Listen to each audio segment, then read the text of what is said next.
Hello, this is Dr. Steve Bonta, and I wanted to make a brief presentation on another topic, having to do with the decipherment of the Indus Script that we have alluded to passim in previous topics, but I thought that maybe a standalone presentation would help to clarify this issue. And this is how to evaluate claims of decipherment. So if you are watching this video, you've probably watched at least some of my previous 11 presentations, and you've probably also watched other videos making claims to decipherment online, or perhaps looked at many papers. There are a lot of them out there. So I thought I would propose some ideas that you could use to evaluate my claim and others' claims as well regarding deciphering the Indus Script. Okay, so let's move forward. So, as this slide indicates, the text indicates, since the discovery of the Indus Script a century ago, actually more than a century ago, but since the time that people were aware that this in fact represented a distinct writing system from a newly discovered Bronze Age civilization, there have been many attempts to decipher the writings. That's not unexpected. People, being curious animals, people want to figure out what these writings mean. Now, with the arrival of the internet, the claims of decipherment have really proliferated, and as a result, many have concluded that it is impossible to discriminate amongst so many competing claims, and just tend to dismiss all decipherments as bogus. They just dismiss them out of hand. And this is especially true of a lot of the so-called gatekeepers in the field. Yet many of these competing claims have traits in common. The purpose of this brief lecture is to examine some of these commonalities, meaning the commonalities amongst these different claims to having deciphered the script, and to show why they typically indicate unsound methodologies. Now, again, I'm not going to mention any particular names in keeping with my policy, which is to support any and all efforts to decipher this script. I don't believe it's appropriate to heap scorn or Billingsgate or discredit on people whose methodologies I may disagree with, because I think that anyone who's willing to stick their neck out and make a claim of decipherment of any kind, however ill-founded their methodology might be, is to be, I think, to be admired, because it is a field that it's very risky. And of course, if you go out there and make a claim that's wrong, and you expose yourself to ridicule and this kind of thing. This certainly has happened in with other decipherments, and obviously decipherment offering potentially a very large reward. I don't mean a monetary reward, but just the reward of scholarly renown for accomplishing a decipherment. It's a very sought after accomplishment. So it does attract a large number of curious souls.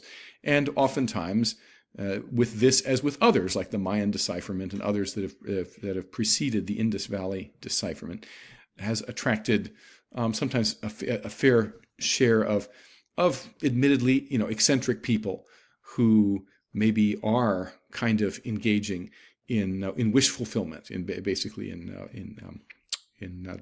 decipherments that are essentially they're trying to achieve a certain outcome. So here's some tests I'm going to propose, and here's the first test. And if you spend any time in this field perusing claims to decipherment, not just the ones that are online now, but some of the older ones, there was a time when it was possible to actually get such claims published. And so up through the early 90s or thereabouts, there are quite a number of actual in-print claims of decipherment. And many of them share these traits as well. Okay, so here's test number one. Does the researcher claim a full decipherment while disregarding a large part of the data? Now, by a full decipherment means, do they pretty much claim to have deciphered every single sign? No. They can read every sign, or nearly every one, and also conveniently ignore a part of the data that doesn't maybe agree with what they're saying. So they'll furnish full readings of a whole bunch of descriptions, but then they box out large parts of the data. No claim of Indus decipherment can claim to be valid if it ignores, for example, the M fields and their failure to pattern like natural language. But nearly every decipherment claim does precisely this. ignoring the idiosyncratic clustering of fish signs and oval signs, as well as the obvious metrological implications of inscriptions of the type what we call the staff sign plus stroke numeral, which I've shown there at the bottom. And just to review this is something that we spent a lot of time on in previous lectures, which is why I don't recommend, if you're watching this lecture and haven't watched any of the others, it's not going to make a whole lot of sense. I recommend you watch the earlier lectures, because my claim of decipherment does depend quite significantly on the distinctive and idiosyncratic patterning of certain signs, including these the M fields that are mentioned here. But just for clarity's sake, let me just show you a little, just by way of review, what we're talking about here. So these are some examples underlined in red of M fields in the Indus inscriptions, where you have, in this case, let me see if I got my little pointer. Here's a sort of a pointer. Okay, where you have a series of inscriptions that have a common element that can be isolated. In this case, this sequence of signs here, right, that can be isolated and is found in basically all by itself, indicating it's autonomous in some sense. And then you have it preceded by a variety of these funny signs. And this is, by the way, a very small sampling. We could probably list dozens, or excuse me, we've got two examples up here involving this one. And in this case, I also showed this inscription, the diamond chevron plus the double tick, to show that it too can be isolated as a separate inscription. Then we find inscriptions of this sort where we have these clusters involving recurring signs that have this fish grapheme. They never repeat, by the way, so they're never geminate in these contexts, but up to 3. And then sometimes also these oval-shaped signs. And then here this pattern occurs again, but with this very common and significant sign sequence, which is found, as we see here, as an independent, standalone inscription in many contexts. And then we find instances where it too is preceded by these funny clusters of fish signs and oval-shaped signs, which again I've gone into in great detail. There's a lot of internal patterning in these so-called M fields, and we also find them by themselves. In this type of context, over and over again. These are called M fields, and I'm not going to go into great detail because you really have to watch the earlier lectures to get a feeling for what these fields are. But the point is that they occur in the overwhelming majority of Indus inscriptions. Okay, so a decipherment that I looked at the other day that was sent to me was kind of an interesting attempt, although it used, it's basically participated in all of these particular errors that we're going to indicate, starting with this one. It has a whole list of inscriptions that it claimed to decipher in toto, right? All the signs are deciphered, but it doesn't list a single inscription that contains one of these M fields, okay? And as far as I know, the only person who has acknowledged these weird patterns and has tried to incorporate them into a deciphering attempt is Asko Parpola, the great Finnish scholar. And what he does is he says, well, the fish signs, they obviously have something in common, and he kind of he sees in them a sort of Dravidian thing, and as I recall, he sees them as a bunch of honorifics listed in a certain way. But then he doesn't really associate them with the oval signs that are demonstrably also part of the M field, much less the third element in such fields, which is this funny element you see here, this invariant element that has a triple stroke sign alongside this thing that looks like a cup with something stuck into it. All right, so these are M fields, and you're not going to have a defensible decipherment of the Indus inscriptions unless you explain what they're doing. And they're bizarre because, again, without going into detail, we've done this already, but just to review very quickly, these M fields do not pattern like natural language. And this circumstance, the fact that they have kind of been conflated with all other signs statistically, has led people, most notably the paper that came out a little over 20 years ago by Witzel Sproat and Farmer Witzel Sproat, claimed that the signs overall, that the inscriptions overall are not random enough to constitute natural language, and therefore they said the Indus writing is in fact not writing at all. It's just sort of these weird little symbols of some sort, but it's not writing. And the reason they arrived at that conclusion was that they glommed all the signs together, and they failed to sort out and to classify them and to identify different sign fields that clearly are behaving differently. All right. So you've got to account for all the data, is what I'm saying.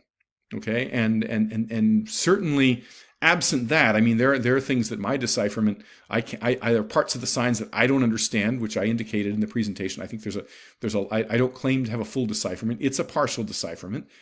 But within the constraints of that partiality, it does explain what the M fields are, what those sign patterns, those weird sign patterns mean, and in fact uses that as an entering wedge to try to understand the rest of the signs. So that's a thing. Here's another thing. I mentioned this before.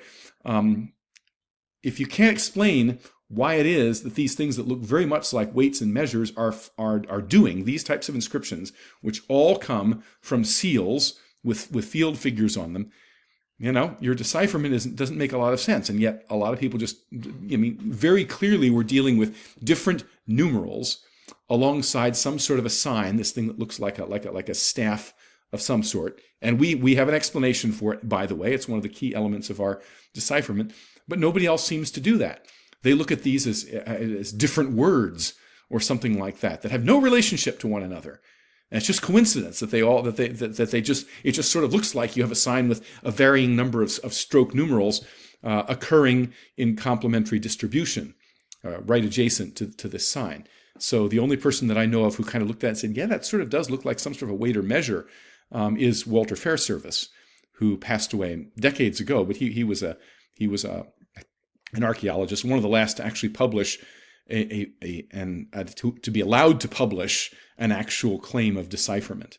Okay, so these are the kinds of facts of which a decipherment, partial or more or less complete, would have to make account of.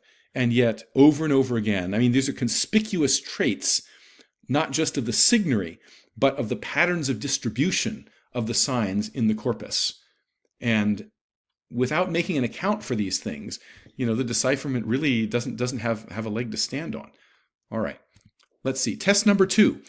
And this is another common issue. Does the decipherment take into account distributional data supporting the script typology? Or does it try to make the Indus script fit some a priori bias favoring some relationship to another script, such as the Brahmi script? And I say such as, but this is the most common candidate. I've seen a lot of claims. And they stretch all the way back at least to the early 80s. And before, in fact, people claiming that I think some of the very first people who looked at the script said, well, maybe this is related to the Brahmi script. And let me just tell you a little bit about the Brahmi script so you know what we're dealing with here. I think I have some slides. So, first of all, the Brahmi script is the ancestor script to modern Indian scripts, including the Devanagari script. If you were familiar with Hindi or with Nepali, then or much less Sanskrit, then you know what the Devanagari script is, and you know kind of how it works. The same is true of the Tamil script, the Bengali script, the Sinhala script, the Telugu script, the Oriya script, and the Malayalam script, Malayali script, and the Kannada script, and so forth, as well as a bunch of scripts in Southeast Asia, like the Thai script, the Laotian script, the Balinese script, the Javanese script. Those were spread to Southeast Asia during the Chola period by very aggressive Hindu expansionist epoch. And these are all called Abugida type scripts, or alpha syllabic scripts. And the way they work is that they're kind of like they hybridize or partake of both the features of an alphabet, like the English alphabet, and a syllabary, which is a script in which every sign denotes a syllable, usually like a vowel or consonant vowel sequence. Okay. And so Abugida scripts, let's see if I think I have some examples of this.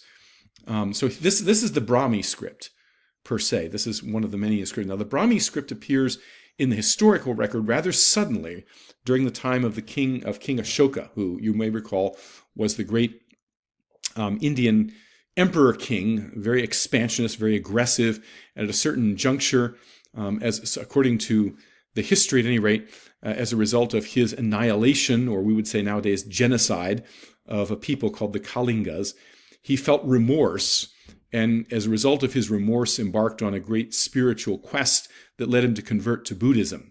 And perhaps not by happenstance, at that same time, he introduced this writing system to India, and they're found all over the subcontinent. These large pillars on which are inscribed in this script, which is called the Brahmi script, literally the script of Brahma.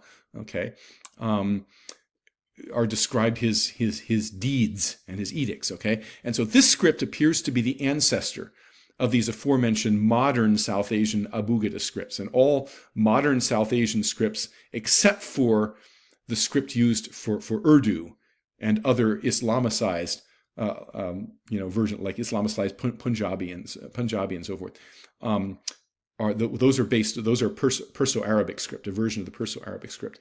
But the rest are all Abugida scripts. And as I mentioned, the Abugida strategy, basically each of these signs that you see here represents either a vowel or a consonant plus vowel combination. Okay, and this was so productive that, as I said, it spread not only outside of South Asia into Southeast Asia, it also spread north. The script use for the various Tibetan languages is also an Abugida script modified to accommodate the unique circumstance of that language, the tonalities and so forth.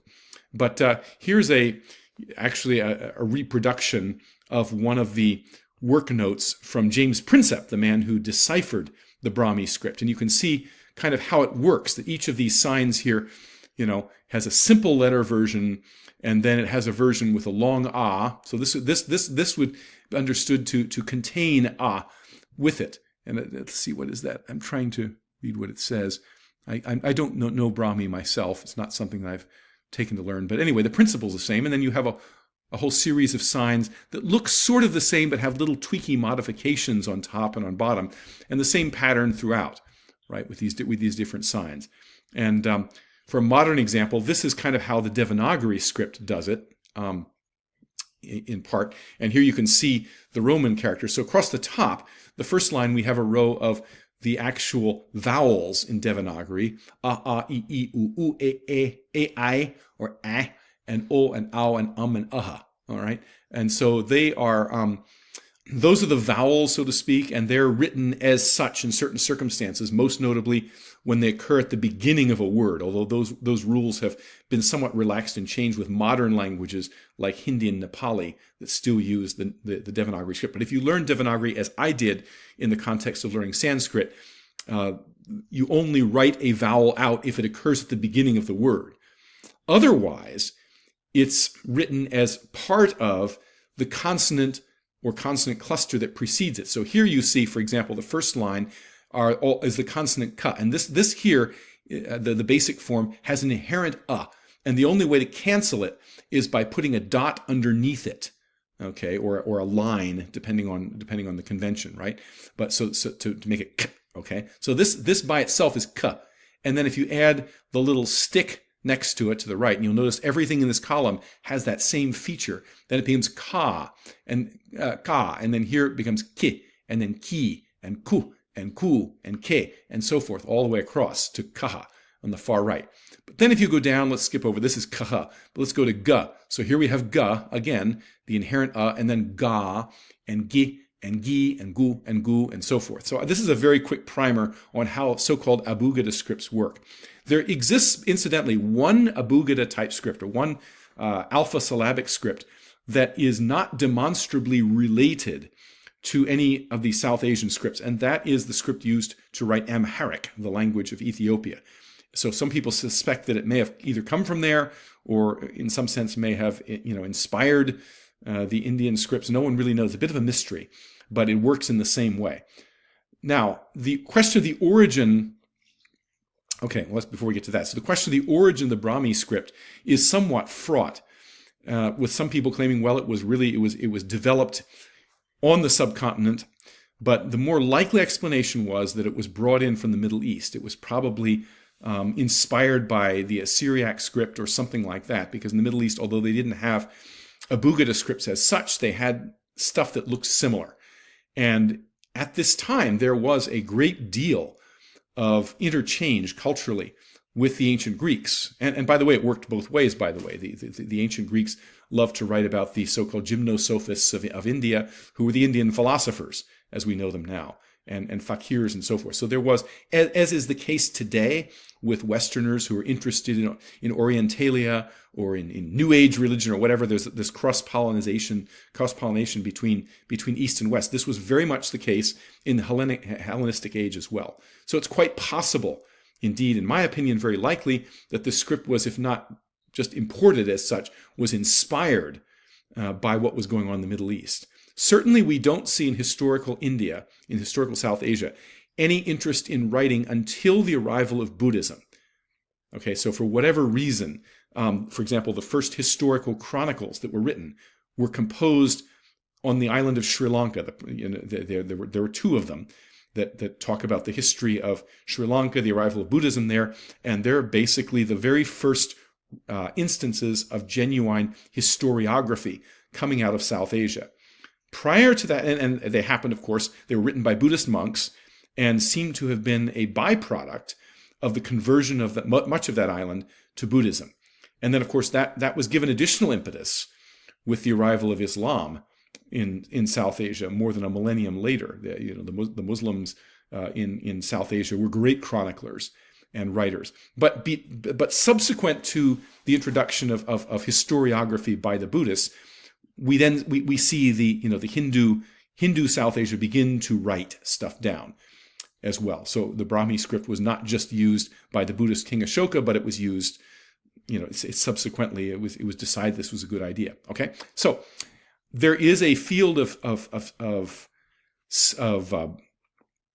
research, of belief that says that, well, the Brahmi script really is just a modified version of the Indus script, and let's see what might have inspired that. For one thing, in the Indus script, we do see, as with Abugida scripts, we do see certain examples of signs that seem to have a grapheme in common. I've already looked at these fish signs. We talked about the M fields, reviewed the M fields a few minutes ago. And you can see it's just looking at them, they sort of look like they might be, well, this might be the basic sign here, and then this might be the one, the sign with E and U and A and so forth and so on. And likewise with this series of signs that seems to be built on this pot-like motif.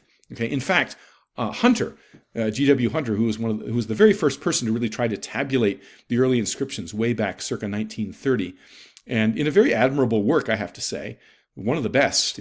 Although most of his results have shown to be inaccurate, but Hunter observed this right away and said, "Well, this is obviously what's going on here is that these modifications represent different vowel sounds and so forth and so on. Which, if you just look at the signs tabulated like this, you might say, yeah, okay, that kind of looks like," and we could adduce other examples as well of series of signs that seem to have a graphological element in common that look very much like what we saw in those charts of Devanagari and Brahmi. The problem is, if you look at when these signs are used, like the ones on the top, these happen to be the 7 so-called fish signs that are used in those aforementioned M fields, and they always occur together. Okay, so that doesn't make any sense if, for example, if this represents the syllable pa, and this is pi, and this is pu, and this is po, or whatever, why would they constantly writing pa, pi, pu, pa, pa, and so forth and so on? It makes no sense. These 4 signs, by contrast, have interesting, these 3 occur in complementary distribution, meaning they occur essentially in the same environments, but never together. And this one occurs in different environments. And so again, the distributional data of those signs does not look at all like what we would expect if these were just variant phonemes of some sort, as would be generated by a typical Abugida script. Okay. So I guess before we get to that, we'll just wrap. So the point is that you have to look at the script, not just the graphology, but also the distribution of these signs, in an attempt to evaluate what type of script it is. And here's the reality. The reality is that the Indus script is a logographic script. A logosyllabic script. A logosyllabic script is a script that partakes both of the features of a syllabary and a logographic script, which is more complex. Okay, so a logographic script, a full logographic script, is basically a script where all of the signs represent words, morphemes, things like that. Okay, and so the Chinese script is the best, really the only modern example of such a script. Anciently, So-called hieroglyphic scripts were of this sort, and in particular, the Egyptian hieroglyphs are the textbook example of a logographic script from the Bronze Age. Now, these scripts typically have many thousands of signs, sometimes more than 10,000 in the case of Chinese, obviously tens of thousands of signs, although in modern day Chinese, and there are a number of languages, I say Chinese, but Mandarin, Cantonese, Fukienese, and several other languages that are part of the Chinese language family that all use this script. Formerly Vietnamese and Korean did as well. Okay, but then Japanese, the so-called kanji in Japanese are of course Chinese characters. So it's quite a widespread script in East Asia. It's used for a variety of different languages, but even in the most educated person. A speaker of Mandarin probably doesn't know more than 20 or 30,000 of the signs. The overall inventory is maybe closer to 100,000 over the last several hundred years. So it's a tremendously varied script. And the same is true of the Egyptian hieroglyphs. So just by looking at a sign count, even the most generous sign counts of the Harappan signary, Wells and Fulls probably is the most latitudinarian. They typically identify over 800 signs, different possible signs. And new signs come to light occasionally with new excavations. But clearly, we're dealing with in the hundreds, not in the thousands of different signs. And that count alone would preclude a logographic script, but it also would preclude something like a syllabary or an abugida script. Those types of scripts, even the most developed, are only going to yield maybe at most 150 to 200 distinct signs. So, for example, the Devanagari script that's used for Sanskrit, in addition to the signs that I just showed you, the consonant-vowel combinations, there are also a number of additional signs where they'll conflate, where they'll have a consonant cluster.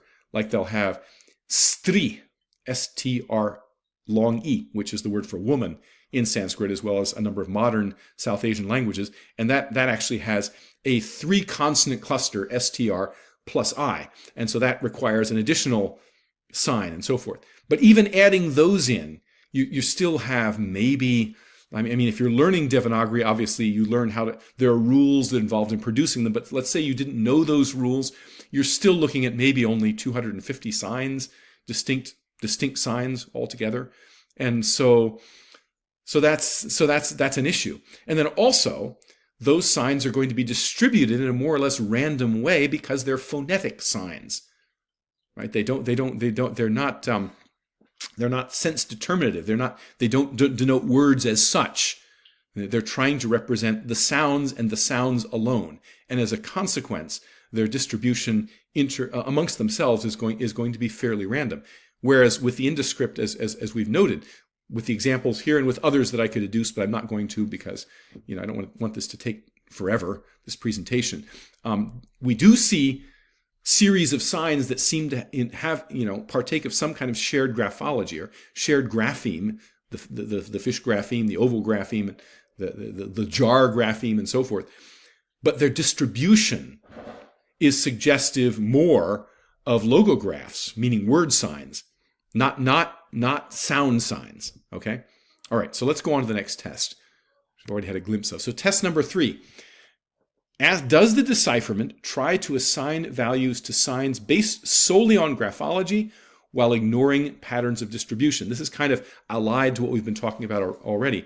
But the great majority of claims to decipherment only look at the graphology of signs and say, well, this sign looks like a fish, so I'm going to assign the meaning fish. This sign looks like a building, so we're going to assign this building. This one looks like a mountain, so we're going to call this mountain, and so forth and so on. And just don't pay any attention to how these signs are actually distributed. Here's an interesting thing about that. Every writing system, including the English alphabet, has signs that look like things. Okay, so in the English alphabet, we have a sign that looks like a snake. It doesn't mean snake, it denotes the sound S, okay, the letter S. We have a sign that looks like a zigzag, but it doesn't denote zigzag, it denotes the sound Z, the letter Z. We have a sign that looks like a cross, but it doesn't mean cross, it denotes the sound T, the letter T. And I could go on, with other stuff. Okay, and by the way, I should mention also, regarding this question of being derived, that if you chase the English alphabet back to its original source, you come up with the Phoenician alphabet and other allied alphabets of Semitic peoples in the Sinai area and Palestine and that part of the world, thousands of years. And there's a substantial amount of evidence that that a number of their signs were based on Egyptian hieroglyphs in terms of form.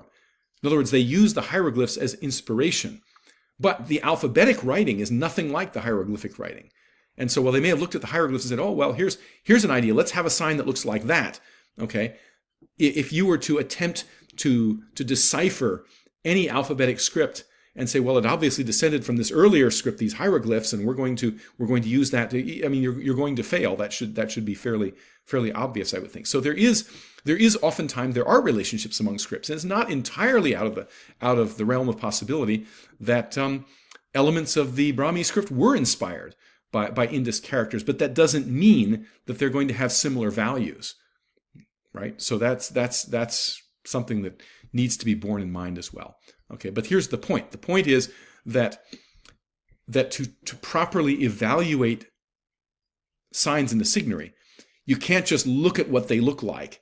You also have to look at what they do, the types of environments in which they occur, their patterns of distribution. I've been arguing this for decades since I'm blue in the face, but with very rare exceptions, almost no other would-be decipherers out there take this latter thing into account. And I think psychologically part of the reason is because it's a lot harder. It's easier to look at a sign and say, aha, that sign looks like a bird, that sign looks like a cow. And indeed, there are signs that look like birds and cows in the Harappan signary, just as a for instance, okay? And then just say, well, that must mean bird or cow, or whatever, okay? That's an easy thing to do. It's much harder to look at a sign and say, well, now, what are some, let's look at all the occurrences of this sign. It might be several dozen, there might be several hundred or whatever, and see if we can infer anything from those patterns of occurrence about the sign of what, first of all, whether it's likely a sound sign, like a sound, a phonetic sign, a syllable sign, if you will, because a logosyllabic script has both syllables and logographs, right? Or is it likely to be a logograph? If you've gone through my decipherment, you'll see that early on we examine that question. And if you've read any of my, my monograph and so forth, you've seen that as well. That this sorting out of different sign classes, which is an inevitable expedient if you're dealing with a complex writing system like a logosyllabic script. Most of that is based on frequency of occurrence, patterns of distribution, and this kind of thing. And even there, I'm far from I've solved the whole thing, but in the list of signs that I've deciphered, I've broken them down into different sign classes. And yes, some of them are compound signs, but they're not compounded, they're not ligatured compounds in the way that you find in a Abugida script, an alpha syllabic script. They're compounds because they're just glomming them together to save space and so forth. But anyway, but I arrived at all those the conclusions by looking not only at the graphology, but also the patterns of distribution. And the patterns of distribution, while a lot more difficult to evaluate, are at the same time, I think, a lot easier to assess independently.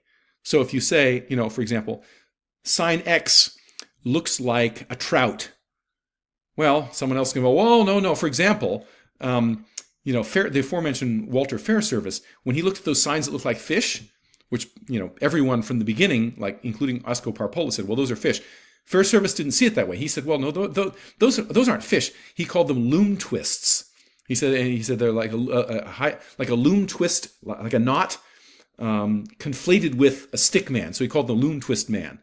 So he looked at it and he saw something completely different, focusing just on the graphology, right? But if you say, okay, these signs that seem to share this grapheme that looks like a fish or whatever you want to call it, fish or loom twist, they have this funny idiosyncratic pattern of distribution where they tend to occur in clusters of up to 3, right adjacent or preceding other sign sequences that are otherwise separable and clearly autonomous. That's a claim that really no one can refute. That's a claim that I pointed that out way back in the mid-90s when I wrote my master's thesis, and I got the chance to talk about that about a decade later at a conference at Harvard University. And, it was undeniable. And a lot of people have picked up on that and have said, okay, yeah, it looks like some of those fish signs are behaving like weights and measures. It's not universally accepted because some people are just going to be cussed and say, well, poo-poo, I don't believe you. So there's still a few people like that. But by and large, that idea is now current. Okay, and it started with my research way back 3 decades ago, pointing this fact out. And it's really kind of hard to look at it any other way. Now, at the time that I gave that lecture at Harvard, one of the responses to that was, well, we're sorry, but that just doesn't make any sense. Why would people put notations of assets of value on seals, on objects like seals? They wouldn't accept it on that basis. But the patterns of distribution can't be argued with. They're there, and in the case of the M fields, they occur literally hundreds and hundreds of times, maybe thousands of times. This is a very, very common pattern. I would predict that if the day comes, then there's another massive dig at Mohenjo-Daro or Gangweriwala or someplace like this, and they unearth a great new trove of seals. You're going to find hundreds more that are going to have these M fields on them. Okay, for reasons of the culture that I did explain earlier in the lectures and also in the monograph, but we're not going to get into here. But the point is that patterns of distribution, once identified, are pretty much unassailable. I mean, if you say, well, this sign, sign X, regardless of what it looks like, never occurs in word final position, and often occurs in word initial position, for example. If you can establish that, that's a significant fact. All right. But it's hard work to get to that because you have to go through the corpus exhaustively. You have to do a lot of, in the case of, because the nature of the data here is we have, thousands of inscriptions that are very short and very repetitive. And the only way to tease this kind of data out of them, since we don't have long texts for analysis, is to use comparison and to go and to tabulate them and to look for this feature and tabulate it over and over again until you see these patterns. Okay, and that takes a lot of work. All right, let's move on. Test 4. Is the decipherment based on some a prioristic assumption about what the underlying language must be, i.e. Dravidian, Indo-Aryan, or something else, and tries to make the evidence fit whatever scholarly aspiration drives the decipherer? Aspirational decipherment. This is as old as decipherment itself. It's always been around, and it seldom works. Now, one exception was with the decipherment of Egyptian hieroglyphic. Young and Champollion and the others that contributed to that, particularly Champollion, pretty much operated on the assumption that the Egyptian language was likely Semitic, was likely related to the other attested Semitic languages, including perhaps most closely the Coptic language or the Ge'ez language of ancient Ethiopia. And so that turned out to be correct. Similarly, the Mayan decipherment, it was pretty clear that the Mayan writings were related to, there are, a couple dozen existing Mayan languages. People still speak Mayan languages. The most widely spoken is Quiche, which has about 1 million living speakers, but there are many others, Chorti and so forth, that are spoken by a few thousand or a few hundred or whatever, and a few that have gone extinct, but of which grammars have survived and so forth. And it was pretty much assumed whatever the glyphs ultimately say, they likely encode a language that's similar to these. So occasionally this approach will bear fruit, but more often than not, it won't, particularly when you're dealing with several possible candidate languages. The problem with the Indus, and even if you're correct, if you try to make the data fit this, rather than doing the hard work that I mentioned in the earlier tests, the comparative work, looking at the distributional information, so forth, you're likely to run aground. So I have concluded that the main language underlying the Indus writing is an early form of Indo-Aryan, or perhaps even Indo-Iranian. It's not clear what the date is there, but it's clearly identifiable as such from the data. That's what emerges from the data.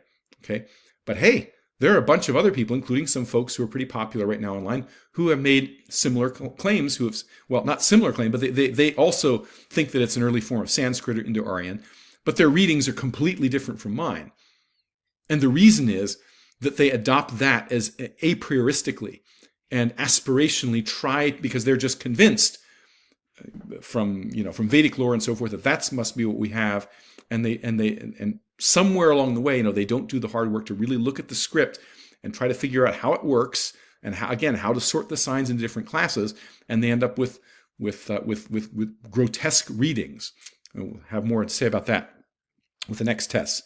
But you can't do this. You have to, at some point you frame a hypothesis. And with me, after 4 or 5 so-called coincidences arose from the comparative data, which again I've listed in earlier lectures. I strongly recommend, if you haven't done so already, go back and watch the earlier lectures so you understand clearly what I'm talking about. After a while, I was forced by the preponderance of data to say, okay, I think it's sure looking like we're dealing with Indo-Aryan here, so let's adopt this as a hypothesis and see where it leads.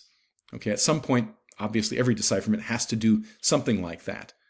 But if you start by saying, I just know that it's Dravidian, or I just know it's Indo-Aryan, or something else. There was one attempt back in the 70s to equate this to Sumerian, for example. And I think there have been people who've tried to match it with Elamite. And one of the most interesting ones was done by Hrozny, the guy who actually started the process of reading Hittite, at least cuneiform Hittite. And so he was a great scholar and is renowned in the field of Indo-European for correctly identifying Hittite as an early Indo-European language. But he also looked at the Indus language. He said, oh, it looks to me like it's similar to the Easter Island, the Rongo script of Easter Island, and kind of discredited himself because he really didn't look into it that deeply. But he published a paper on it. You could do that when you had that kind of scholarly reputation. And so, but that's the same kind of thing. He sort of drew the conclusion that this is what it has to be and tried to make it fit the results. Okay. Test 5. And this is another one that, if you're honest with yourself, if you look at this large field of competing decipherments out there, you ask yourself, are the resulting readings in need of an ad hoc justification as a result of sounding bizarre and highly suspect? And by ad hoc justification, I mean, oh, well, this may sound like nonsense, but that's because it's a mystical formula or something like this. So again, this is a very common trait, is that you see readings that make either no sense whatsoever in the context which they're given, or they just plain don't make any sense at all. And you can always say, well, but that's because it's a different culture and it was some, obscure religious or mystical reference that doesn't make any sense to us. But trust me, that's what it says. Okay? And again, this is not unique to the Indus, the history of Indus decipherment. Other decipherments also have had claims that ultimately result in just bizarre and grotesque readings that don't make a lot of sense.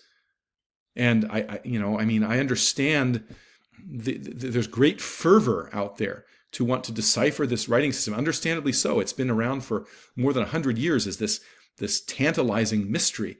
And so, particularly the peoples of the Indian subcontinent, whose heritage this is, they want to read this. So it's understandable that people are in a hurry. But the data can't be rushed. And more to the point, we really don't have the data. We had a rush of early data from the early excavations, but in recent decades, not years, but decades, there's been very little additional data because of, for political reasons, excavations have essentially been halted in Pakistan. So, for example, the most productive site in Pakistan is Mohenjo-Daro, which I have visited. And I was really shocked when I got there and realized most of the site, I think it's estimated up to like 70% of the site, has not been excavated. The last excavation was done by, I believe, George Dales back in the early 60s. Okay, so 60 years ago. And then for various political reasons, nothing has been done since then. So imagine, by comparison, if in Egypt it was decided for political reasons, 60 years ago, well, we're not going to look for any more pyramids or any more tombs of pharaohs or anything like that. We're done with that. That's kind of where we are with the Indus Valley. And Mohenjo-Daro is really by far the most productive site. But if you go there today, you'll see the familiar, the mound and the later, Buddhist stupa and the central hill, and that's all very interesting. The drains that have been excavated and the great bath and all that stuff that you're probably familiar with, and then a couple of other tracts that have been excavated, and then beyond that, just hectare after hectare of sprawling scrub jungle full of ruins that have not been excavated at all. So this is a problem.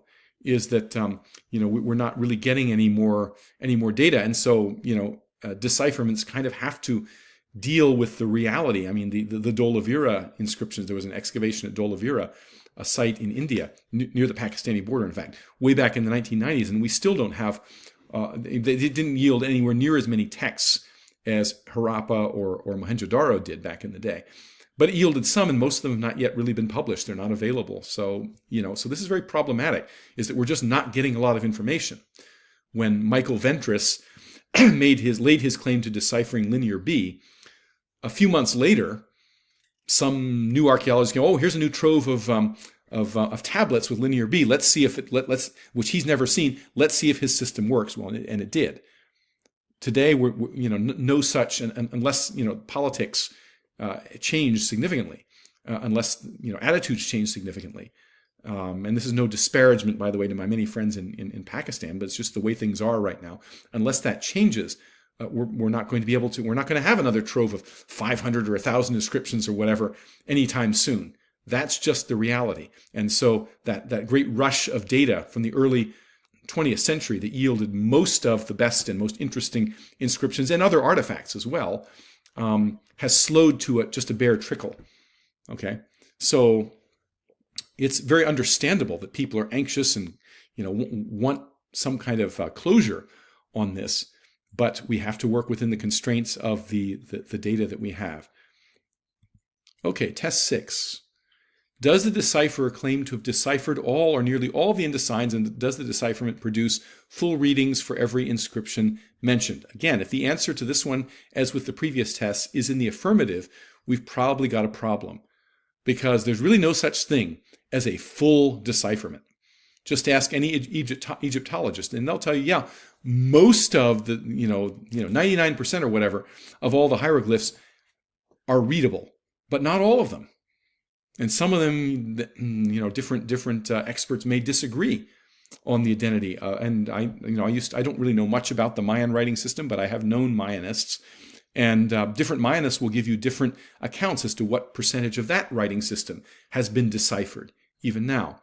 Okay, so why is this the case? Well, because if you have a writing system that well and truly goes extinct, in other words, there's no one left alive who remembers what it means, and you have to bring it back by some latter-day, scholarship, feat of scholarship, inevitably there are going to be holes. There are going to be signs that occur too infrequently to be readable. There are going to be signs whose precise pronunciation, whose meaning might be clear, but whose precise pronunciation might not be. This is the case with Hittite, for example. So with Hittite has two, and I studied Hittite a long, long time ago. And Hittite occurs in two forms. Hieroglyphic Hittite, which was another great heroic 20th century decipherment, by the way, and then also cuneiform Hittite, which is written in using the cuneiform writing system that was so common to the Middle East. But if you read any passage of cuneiform Hittite, you'll see, in many cases, they'll put, like in capital letters, the equivalent word as it occurred in the Babylonian language or something like that, because they know that that's what it means. It's a logograph, but they don't know how it was pronounced in Hittite. So there again, you have is that a correct and complete decipherment? Well, it's a work in progress. There are people today, Hittitologists, a small number, but there are a few out there who've made it their life's work to continue to try to improve our understanding of that writing system and to translate, to bring to light, more of the texts. I mean, one of the problems with Middle Eastern texts of all languages is that there are just so many of them. There are vast numbers of tablets, tens of thousands, hundreds of thousands of tablets that have been unearthed and brought back and are reposing in museums and have never actually been published, have never been read, have never been published. And so this is ongoing work by modern-day Assyriologists, people who specialize in ancient Middle Eastern languages, to actually, read and in some cases improve upon the decipherment of the writing system of these tablets. And so, this is so it's a never-ending work. So someone who comes forth and says, "I've got all the answers here. Here they are, bing, bing, bing, bing, bing, all 350, 400 signs, whatever it is. I've got a crisp, clean, perfect value for every one of them, and it's done, right? They're deceiving themselves. Okay, every successful decipherment has been collaborative. Okay, so Michael Ventris is better known in some regards than Chadwick and Cobers, but they were just as important. Maybe not just as important, but they were also very important figures who contributed to the decipherment of Linear B. And as for the decipherment of Mayan, well, Yuri Konarosov is made famous by Facebook these days. I don't know if you're on Facebook or not, but this Russian scholar deciphered the Mayan glyphs. Well, he deciphered a few glyphs and pointed the direction way back in the 1950s. He correctly deciphered a number of key glyphs and got the process started. But certainly many, many others, Stewart and who else? Obviously Stephen Houston, who's a friend and colleague of mine, and many, many others, countless others, who, dozens, if not hundreds of other scholars who've contributed bit by bit by bit, deciphering Mayan glyphs. Okay. And, the decipherment of the Egyptian hieroglyphs. People, that was Champollion. Yes, but if it had not been for the previous work of Sayce and Young and others, or de Sacy, what would Champollion have been able to do it single-handedly? Probably not. The decipherment of, as we mentioned in our very first presentation, decipherment of the Persian cuneiform was carried out by several individuals, starting with Grotefend and with Hinks and Cunningham and so forth. So decipherment is never been accomplished entirely by one person in a garret or something like that, although there might be one or two prominent figures in a given decipherment. All right. So if someone comes forth and says, I've solved it, the whole thing, look at them with jaundiced eyes. All right, it looks like that is the end of the presentation. So these are some things to look at. 6 tests that you ought to apply if you have the intestinal fortitude to go out there and look at all the different claims of decipherment. Obviously, you're familiar with mine if you're watching this video, and I appreciate that. But apply these tests to mine as well, right? But hopefully you can see the reasoning behind this and why it is that these types of tests are important.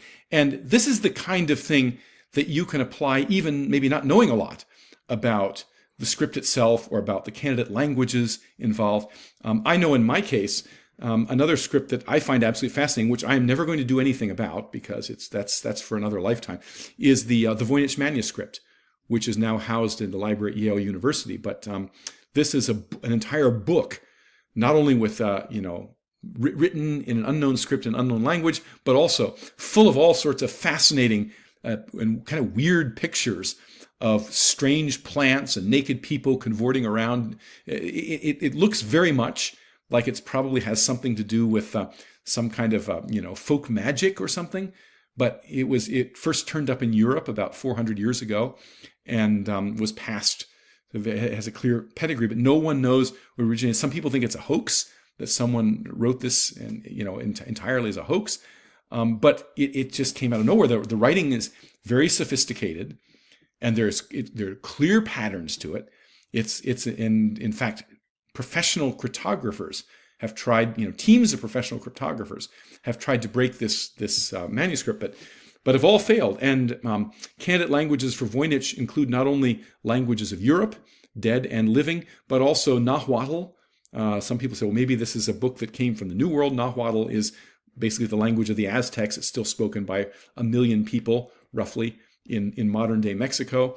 And so people have tried to fit it to various languages, but there's really no historical or archaeological context for this book. So it's an incredibly difficult puzzle. But every 2 or 3 years or so, someone calls a press conference and says, I've deciphered the manuscript.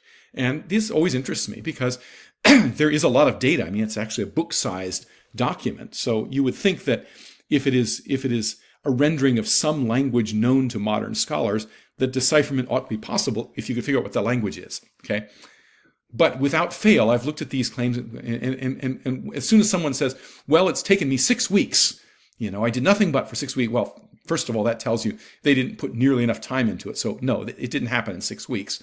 And then they'll say, well, I looked at all these signs and I suddenly realized it looked just like this other writing system X. And when I see that, okay, all right, again, this is aspirational research, and inevitably these claims come, they leave their flash in the pan, they get the attention that they want, and then they go away because they're not producing anything that's either falsifiable or reproducible. So the Voynich manuscript continues to tantalize and may well not be deciphered anytime soon. I don't know, maybe AI will be able to help. It's hard to say. But anyway, these are some tests that you can apply even if you're not an expert in the Indus Script. And so what I'm saying is, if you apply these and look at the various claimants to decipherment, you'll see pretty much all of them fail one or more, in many cases all of these tests. So anyway, again, I'm not naming any names, and go and judge for yourself. Indeed, you might look at my claim and say, well, actually this guy's is full of hooey too, and I don't believe this. That's fine. That's the nature of honest scholarship. All right. I'm making my claim such as it is, and I hope that someday, sooner or later, it will be vindicated. But at the same time, I certainly am not going to heap aspersions on people with whom I disagree and whose method. But I am going to point out the flaws to their methodologies, and so do give this consideration. And this concludes the 12th presentation. If I have others, I will produce them. I don't know, but at the moment, I think I've said all I need to say on the subject. Thank you very much.